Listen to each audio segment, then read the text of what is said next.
बिहारी जी के मंदिर के पास एक भिखारी रहा करता था। जब उसकी मृत्यु हुई तो उसका सामान पुलिस वालों ने उठाया। भिखारियों का वहीं हो जाता है सामान, गुदड़ी इत्यादि।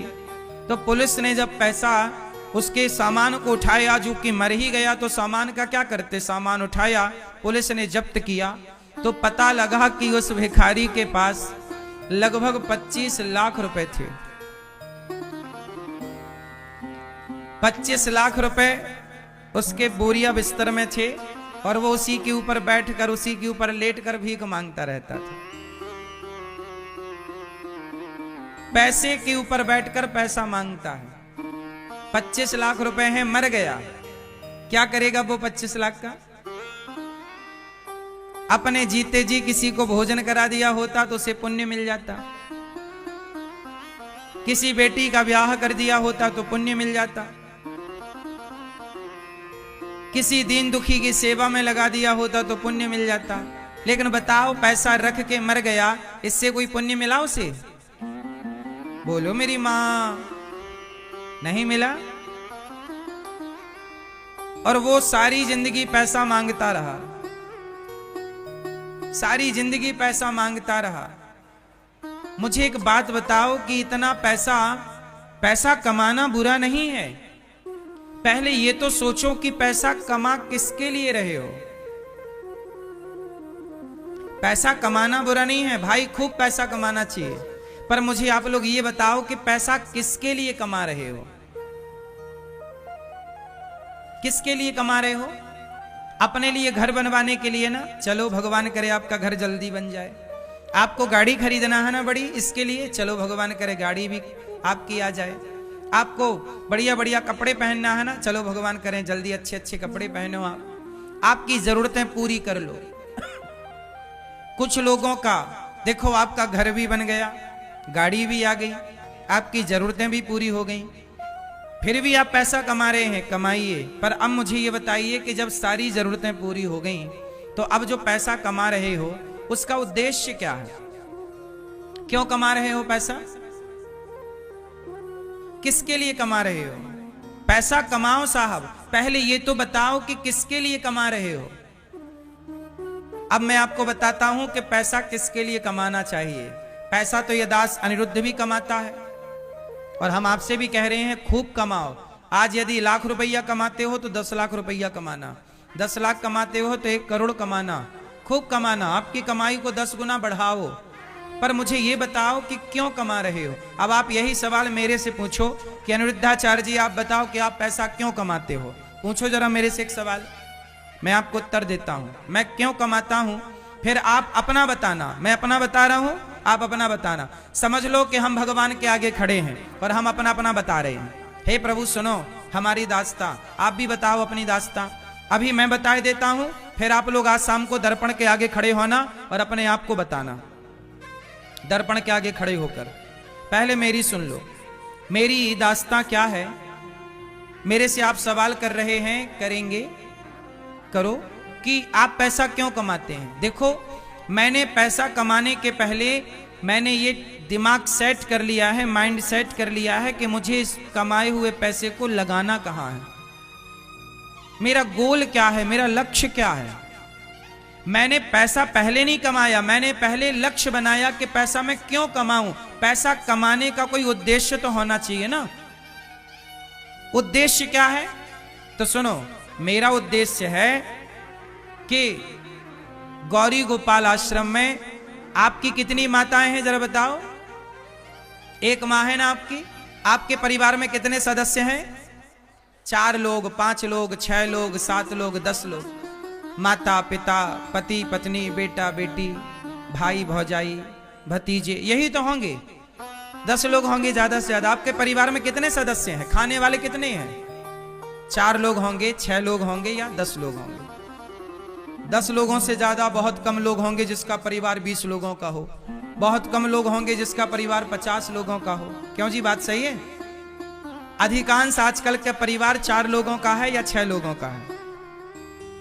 आप लोग कमाते हो ना 6 लोगों के लिए, और सारी जिंदगी कमाते हो 6 लोगों के लिए। हाँ या ना?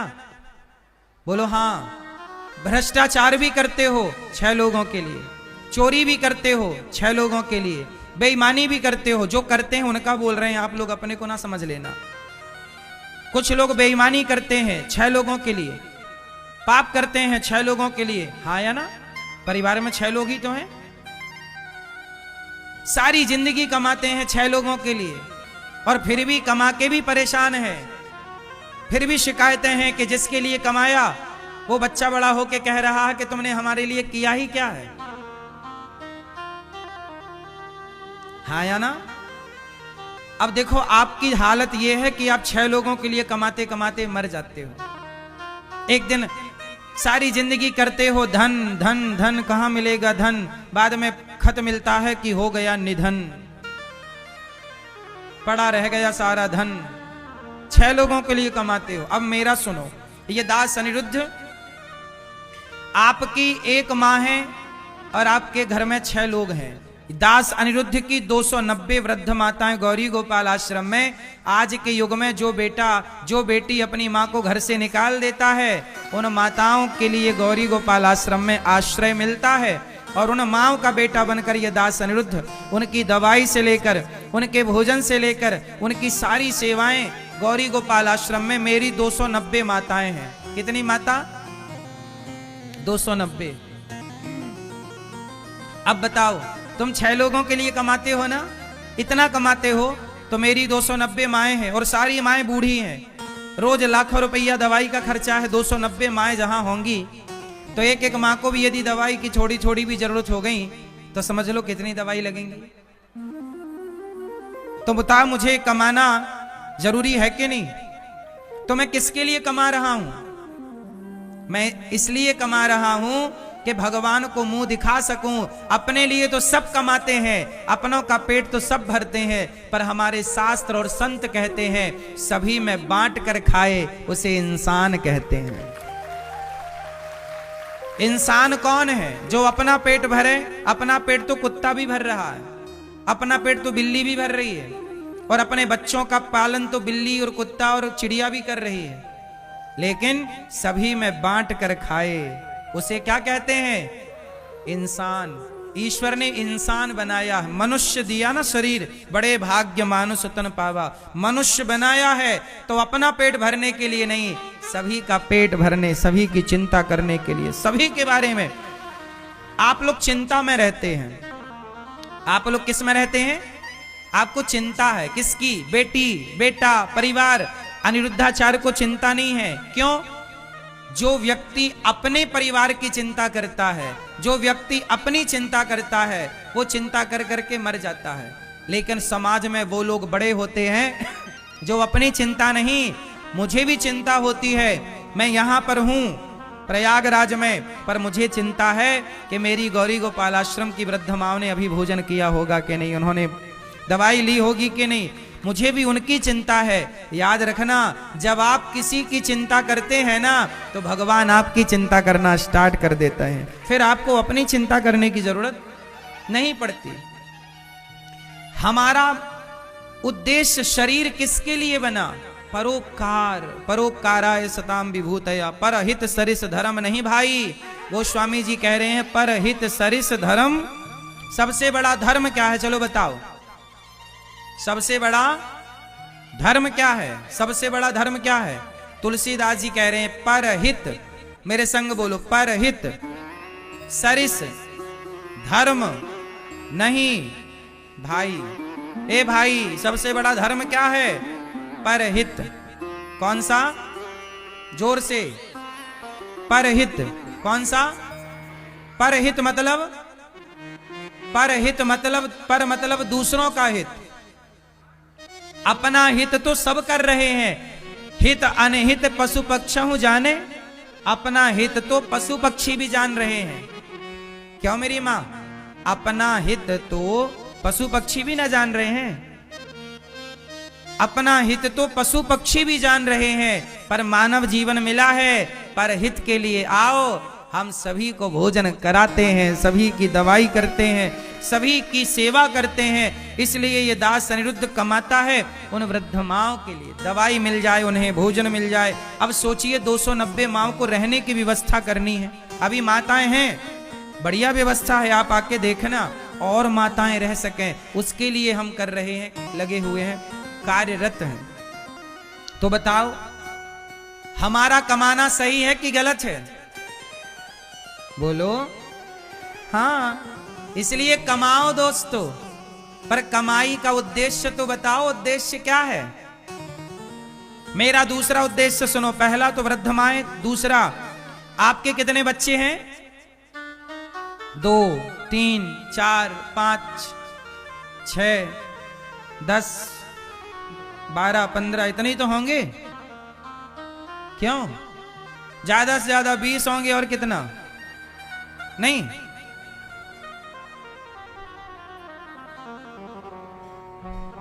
20 बच्चे नहीं है किसी के? अरे भाई रिकॉर्ड तोड़ो। सोचो आपके 2, 4 या 6 बच्चे हैं, और आप उन बच्चों के लिए, 2-4 बच्चों के लिए काम करते हो, पढ़ाते लिखाते योग्य बनाते। आपको चिंता कितने बच्चों की है? 2-4 बच्चों की। उन्हें स्कूल भेजना, फीस जमा करना, ड्रेस लेना, कपड़े लेना, उनकी जरूरतें, उनकी इच्छाएं पूरी करना। लेकिन गौरी गोपाल आश्रम में गुरुकुल है, गौरी गोपाल गुरुकुल, वहां 150 बच्चे पढ़ते हैं। उन बच्चों का पढ़ना लिखना, खाना पीना, रहना सब निःशुल्क है। सब ये दास अनिरुद्ध आप लोगों से भिक्षा मांग मांग कर उन बच्चों को पढ़ाता लिखाता है। 150 बच्चे पढ़ रहे हैं गौरी गोपाल गुरुकुल में। उनको भोजन, उनको दूध, उनका कपड़ा, उनके किताब, उनके कॉपी, उनकी कलम, सब कुछ। अब बताइए, आप 2 बच्चों के लिए कमाते हैं, ये दास 150 बच्चों के लिए कमा रहा है। बताओ हमारा कमाना सही है कि गलत है? इसलिए हम काम ज्यादा करते हैं आप लोगों से। ज्यादा पैसा कमाना चाहिए मेरी माँ। बच्चों को कहो बेटा ज्यादा कमाओ, पर पहले ये मुझे बता दो कि कमा किसके लिए रहे हो, किसके लिए कमा रहे हो? बड़ी बात नहीं है साहब अपने बच्चों का पेट भर देना। स्वयं भूखे रहकर किसी को भोजन कराना ये पुण्य है। दूसरे की थाली से रोटी उठाकर अपने बच्चों की थाली में डाल देना ये बड़ी बात नहीं है। लेकिन अपने बच्चों की अपनी थाली की रोटी उठाकर किसी दूसरे की थाली में रख देना ये बड़ी बात है। भगवान करे आपके पास 4 चीजें सदा रहें। भगवान करे आपके पास भरपेट रोटी हो, आपके पास भरपूर कपड़े हो, आपके पास रहने के लिए मकान हो, और बच्चों को पढ़ाने लिखाने के लिए आप शिक्षा दे सकें, उनकी स्कूल की फीस जमा कर सकें। इस लायक ईश्वर आपको बनाए। खूब आप पैसा कमाओ और अपनी जरूरतें पूरी करो, लेकिन अपनी जरूरतें पूरी करने के बाद ऐशो आराम में ना लग जाना। जरूरत से ज्यादा पैसा आता है तो व्यक्ति खर्च कहां करता है? आज देखो जरूरत से ज्यादा पैसा आ गया और समझ नहीं है तो लोग शराब पीने लग जाते हैं। आपने देखा होगा बड़े बड़े शहरों में ना, बड़े बड़े पैसे वालों के लड़के लड़कियां बड़े बड़े क्लबों में जाते हैं, शराब पीते हैं, एक दूसरे के कंधे पे हाथ रख के भांगड़ा और डिस्को करते हैं। हाँ या ना? महंगी महंगी सिगरेट पीते हैं लोग, 20-20 रुपया की सिगरेट धुआं कर देते हैं। हाँ या ना? 500 का गांजा चिलम में भरा और एक सुट्ट मारा, खत्म, धुआं हो गया 500 रुपया। बोलो हाँ। 1-1 हजार की बोतल लाते हैं, एक घूंट में पी जाते हैं। हाँ या ना?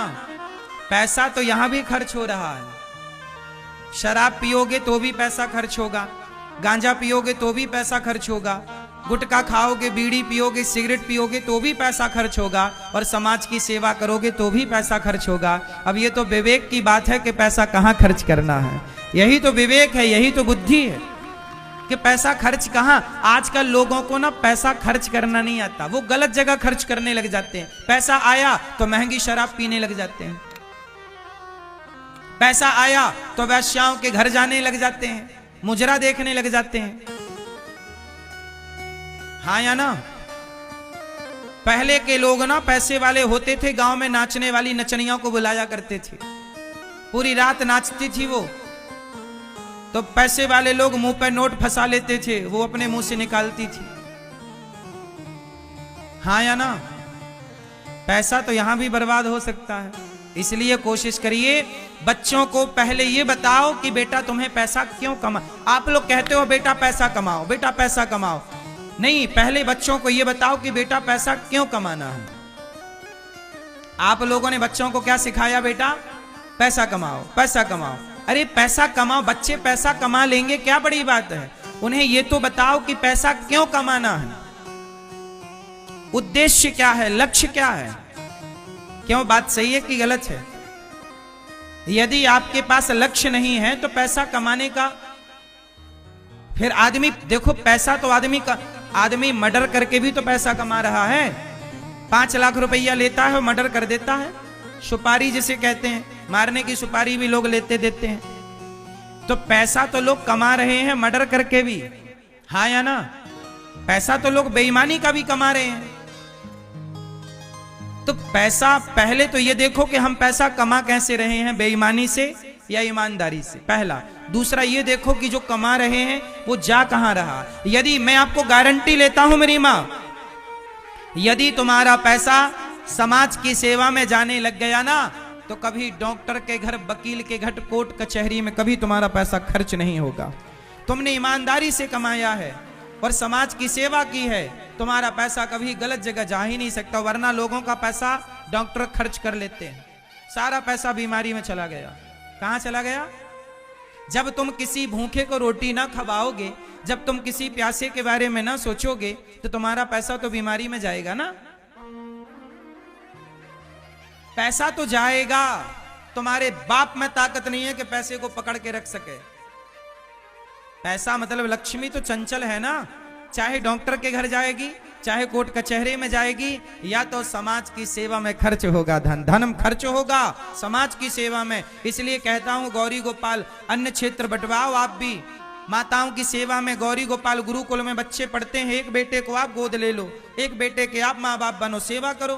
पैसा अच्छी जगह लगेगा ना, लक्ष्मी माता रुकेंगी, सदा रहेंगी।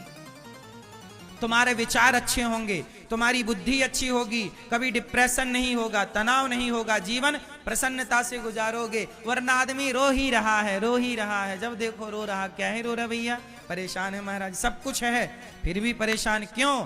क्योंकि पुण्य नहीं है, धर्म नहीं है। क्या नहीं है मेरी मां? उद्देश्य नहीं है। राजा परीक्षित को कलयुग ने कहा कि महाराज मैं कहां रहूं। राजा परीक्षित जी ने कलयुग को रहने के 4 कमरे बनवाए। कलयुग कहां रहता? मैया, मैया, ओ मैया, लाल मैया, मैया, मैया, जा रही हो मेरी मां? टाटा तो कर लो।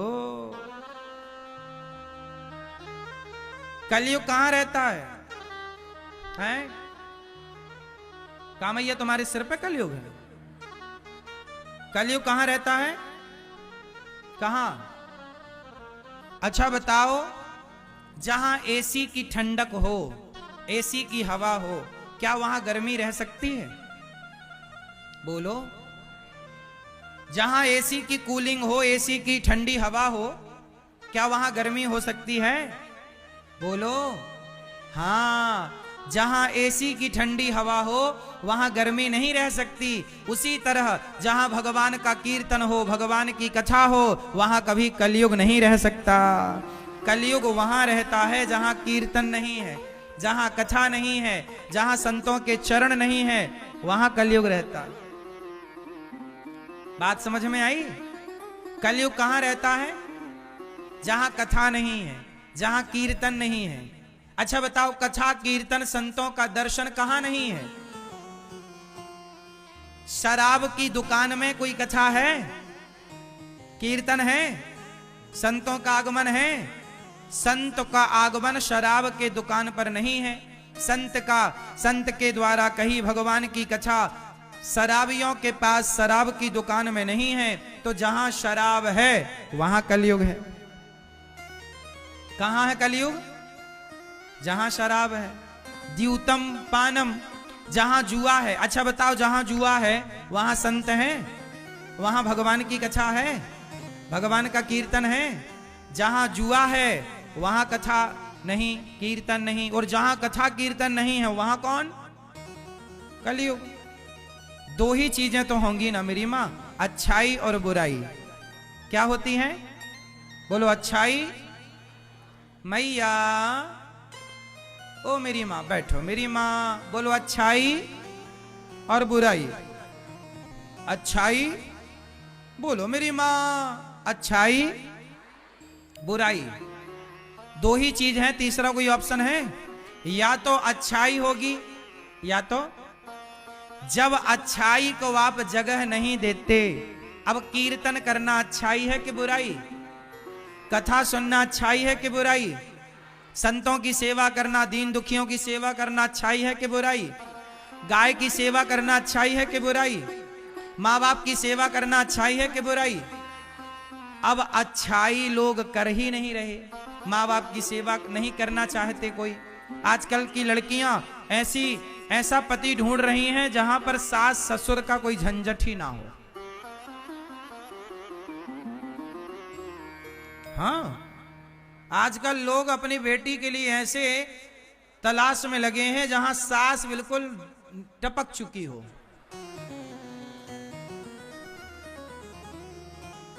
हाँ, सास चाहिए ही नहीं आज की छोरियों को। सही है?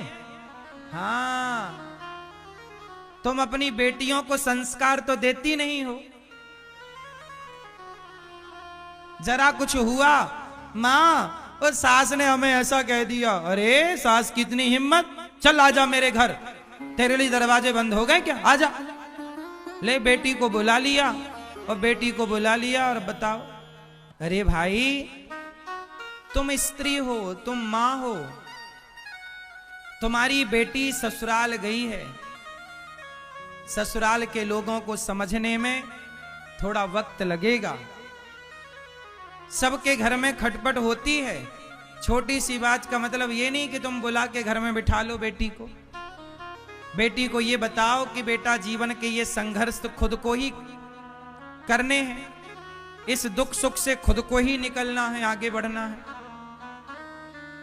आजकल की मां तो कह देती है, बेटा 20 लाख रुपए दे रही हूं, दामाद जी बेटी संभाल के रखना, कोई दिक्कत हुई तो बेटी बताना, हम गुंडे भिजवाएंगे। आजकल मम्मियां गुंडा भिजवा देती हैं, दामाद की हो जाती है पिटाई। और ले ले दहेज, दहेज लोगे तो पिटोगे, इसलिए दहेज नहीं लेना चाहिए। दहेज देने वाले फिर यही तो कहेंगे कि भाई दिया है, चलो हमारे तरीके से। तो कुल मिलाकर के हमने पूरी व्यवस्थाएं बिगाड़ ली। जहां सत्संग है, भगवान की कथा है, समाज की सेवा है, सेवा का भाव है, वहां कलयुग का क्या काम। जहां जुआ होगा वहां कलयुग होगा, इसलिए जुआ से बचो। किससे बचना है मेरी मां? किससे? जुआ नहीं खेलना। आप लोग खेलते जुआ? खेलते मैया? आजकल तो मैया लोग भी लूडो खेलने लग गई हैं, दिन भर मोबाइल में चलता रहता। मैयाएं भी आजकल जुआ खेलने लग गई। द्यूतम, ए मैया हो गई पंचायत मेरी मां। कलयुग का पहला ठिकाना है जुआ, दूसरा ठिकाना पानम, शराब। शराब पीते हो आप लोग? मैया इधर चली मैं उधर चली, पता नहीं मैं किधर चली। कहां चली मेरी मां? शराब पीती हो? हाँ, हाँ, शराब पीती हो? मैया कह रही है पीती हूं।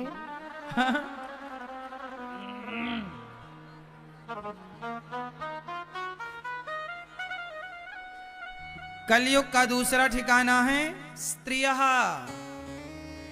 जुआ पहला ठिकाना, शराब दूसरा ठिकाना, चरित्रहीनता तीसरा और मांसाहार चौथा। कलयुग कहाँ है? जहां जुआ है, जहां शराब है, जहां चरित्रहीन स्त्री और पुरुष हैं, और जहां मांसाहार है, अंडा, मछली, मुर्गी, बकरा, बकरी। आप लोग तो नहीं खाते ना मांस। ये 4 जगह कलयुग का वास है। कहां कहां? जुआ, शराब, पराई स्त्री, पराया पुरुष, पर नारी। कभी पराई स्त्री को ना देखना वरना सर्वनाश हो जाएगा। रावण का हो गया, देखा था तो। रावण ने क्या देखा? सीता मैया को देखा, और पराई स्त्री को जब देखा गलत तरीके से छुआ, सर्वनाश हुआ। बोलो हाँ, बच के रहना,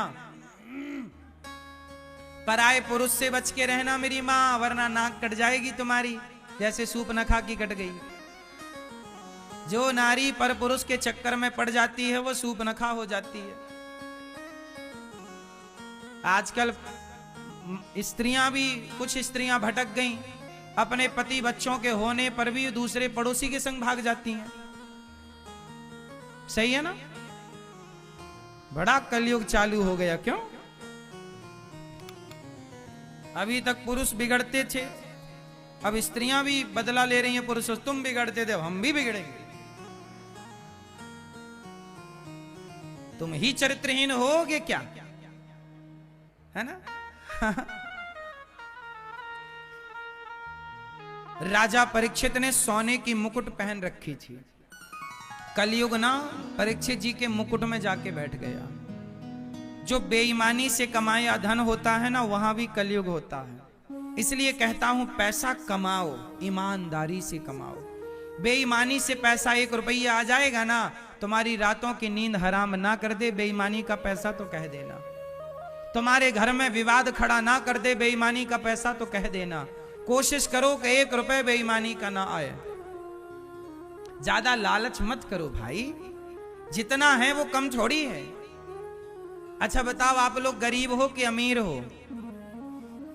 कितने लोग गरीब हैं? हाथ उठा के हमें दर्शन दो। गरीब कौन है? जो गरीब हैं हाथ उठाएं। जो गरीब हैं वो हाथ उठाएं, पूरा पूरा हाथ। आज तुम्हें अमीर ना बना दिया तो कहना बस दर्शन दे दो। गरीब हो? क्यों भैया, गरीब हो? चलो चलो बताओ। लोग कहते हैं हम बड़े गरीब हैं। अच्छा चलो मुझे बताओ, यदि आप गरीब हैं तो ये बताओ, आपकी एक आंख कितने की होगी बाजार में कीमत? क्यों भैया, आप बोल रहे थे ना गरीब हैं। ये आंख कितने की बिकेगी आपकी यदि आप बेचना चाहो तो? 1 लाख रुपए की के 10 लाख की के 50 लाख की के 2 करोड़ की? अच्छा, करोड़ों रुपए की आंख बिक सकती है कि नहीं? बात उत्तर दो, सही है कि गलत है? 1 करोड़ की कम से कम एक आंख तो बिक सकती है यदि कोई बेचना चाहे तो। बात सही है? हाँ या ना? तो 2 आंख कितने की हो गई? वैसे आंखें तो अनमोल हैं। 2 करोड़ क्या, 10 करोड़ भी है ना? 10 करोड़ में भी बिक जाए, इसमें आश्चर्य क्या है? लेकिन फिर भी सामान्य कीमत करोड़ों की तो एक आंख है। 2 आंख 2 करोड़ की हो गई। अच्छा ये बताओ, आपकी किडनी कितने की बिक सकती है?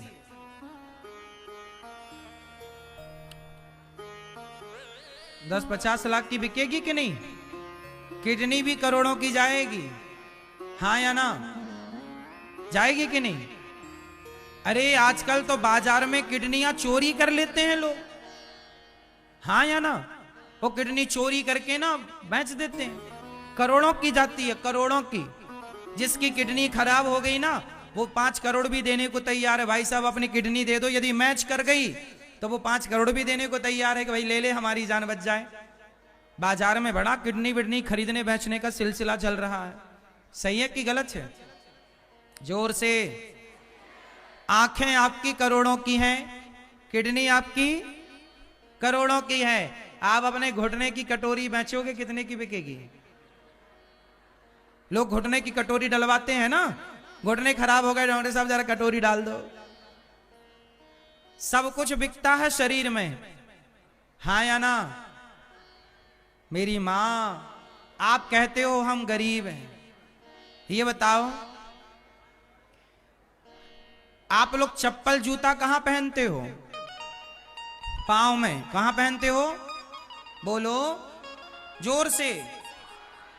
लेकिन मैंने उन लोगों को देखा है जो चप्पल हाथ में पहनकर घिसटते हैं। आपने देखा कि नहीं? किस किस ने देखा है? देखा है ना?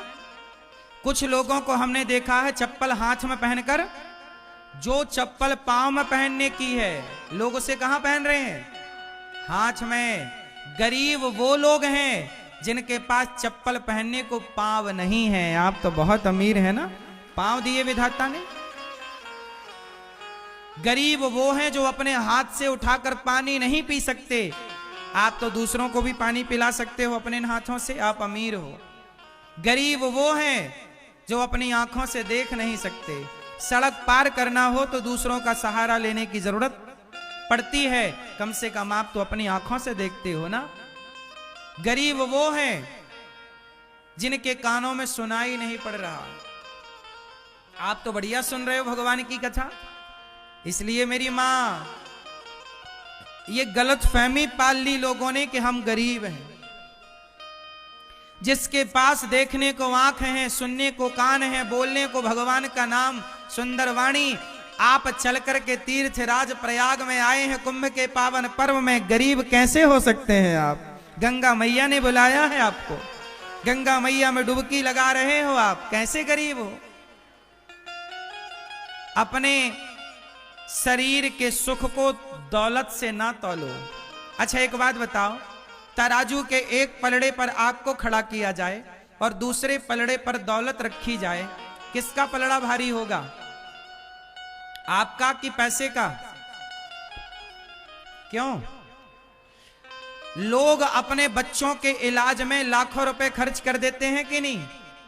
सारी जमीन जायदाद बेच करके लोग इलाज में लगा देते हैं कि नहीं? अब बताओ, जमीन जायदाद कीमती है कि आपका जीवन कीमती है? जोर से। आपका जीवन कीमती है कि पैसा कीमती है? हाँ, पैसा कीमती होता तो लोग जीवन बचाने के लिए पैसा ना खर्च करते। इससे पता लगता है लोग अपना खेत बेच देते हैं, लोग अपना घर बेच देते हैं अपनों की जान बचाने के लिए। बात सही है? इसका मतलब प्रॉपर्टी कीमती नहीं है साहब, आपका जीवन कीमती है। और वो जीवन किसने दिया है? बोलो, भगवान ने। तो भगवान ने करोड़ों का जीवन दिया है ना, इसलिए भगवान ने सबको करोड़पति बना के भेजा है।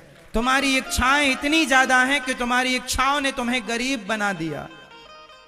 आंख होते हुए भी तुम्हें आंख की कीमत का अंदाजा नहीं। भगवान ना करे तुम्हें आंखों में दिखना कम हो जाए।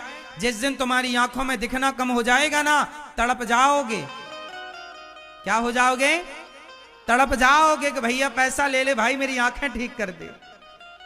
भगवान ना करे तुम्हारे पांव में कोई पीड़ा हो जाए, लेकिन पांव में यदि दिक्कत हुई, तुम चल ना पाए ना, चलने के लिए तड़प जाओगे। आज तुम दौड़ते हो ना, तुम्हें पांव की कदर नहीं है। जो लंगड़े हैं उनसे पूछो कि पांव की कीमत क्या है। हाँ या ना? अनमोल तेरा जीवन यूं ही गवा रहा है, किस ओर तेरी मंजिल किस ओर जा रहा है। पैसे की कोई कीमत नहीं है साहब। हमारे टाटा जी के पास अपार पैसा था। हमारे टाटा अभी चले गए ना, कुछ महीनों पहले टाटा जी की मृत्यु हुई। उनके पास पैसे की कमी थी। वो चाहते तो यमराज जी से कहते, इतना पैसा ले लो, हमें 1 महीने का जीवन और दे दो। क्या वो 1 महीने का जीवन खरीद सकते हैं? क्या खरीद सकते थे? अरे 1 महीना छोड़ो, क्या वो 1 दिन का जीवन खरीद सकते थे? क्या 1 घंटे का खरीद सकते थे? क्या 1 मिनट का खरीद सकते थे? समय खर्च करके पैसा पाया जा सकता है। इस लाइन को ध्यान से सुनना। पैसा समय खर्च करके, बोलो समय खर्च करके पैसे को पाया जा सकता है, पर पैसा खर्च करके कभी समय को नहीं पाया जा सकता। अज्ञानी है वो, मूर्ख है वो जो अपने समय को गवाते हैं। इसलिए कहता हूं, समय को ना गवाओ मेरी मां, समय को ना गवाओ। समय है आज समय है, कल समय है, कल मौका मिले ना मिले पता नहीं। इसलिए कभी ना कहो कि हम गरीब हैं। हमें भगवान ने जो दिया है, क्यों भाई साहब सच बताना। ए भैया, अभी आप बोल रहे थे ना गरीब हो, ये बताओ ये जो आपने कपड़े पहने हैं ये कितने की है? आपकी जैकेट वगैरह जो भी है कितने रुपया की है? 500 की है, सही है? ये 500 की है ना, इसे 1 साल पहन लेना ढेर, 1 साल और पहनना, और 2 साल पहनने के बाद जब ये थोड़ी घिस जाए, फट जाए, तो आप ना किसी गरीब मोहल्ले में जाके कहना भाई साहब मैं अपने कपड़े दान करना चाहता हूं, तो लेने वाले ना 50 लोग खड़े हो जाएंगे। बात सही है कि गलत है?